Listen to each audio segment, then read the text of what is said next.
कालची मी त्यांची press conference पाहिली. त्यांनी भावनिक मला देखील आवाहन केलं. पण माझं असं म्हणणं, त्यांना विनंती त्या दिवशी प्रेससमोर तुमच्याही होती की मी समितीच्या अध्यक्षांबरोबर चर्चा करीन, त्यांना घेऊन येईन. त्या पद्धतीमध्ये फक्त कालचा एक दिवस सोडून आज आम्ही आलो. कारण काल देखील विखे पाटील साहेब दिल्लीला कांदा प्रस्तावावरती होते. अनेक राज्याचे ज्वलंत विषय तिकडे दिल्लीमध्ये चर्चेला होते. त्यामुळे काल रात्री ते मुंबईत आले आणि आज सकाळी पहाटे आम्ही दोघेही मुंबईहून निघालो. त्यामुळे मनोजदादांनी देखील आम्ही केलेल्या आव्हानाचा विचार करायला पाहिजे. भावनिक आव्हान असलं तरी मी बंधू म्हणूनच आव्हान केलं आहे, एक मराठा समाजाचा कार्यकर्ता म्हणूनच आव्हान केलं.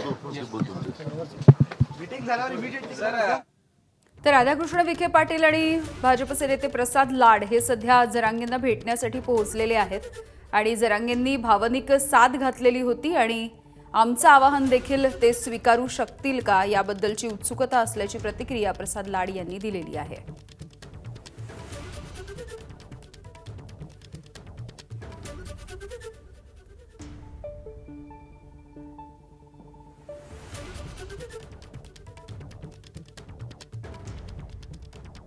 उद्यापासून मराठा आरक्षणासाठी पुन्हा एकदा मनोज जरांगे यांनी उपोषणाचं हत्यार उपसलेलं आपण पाहतोय आणि आंतरवाली सराटीमध्ये हे उपोषण होणार आहे. त्याआधी या भेटीगाठी घडणार आहेत.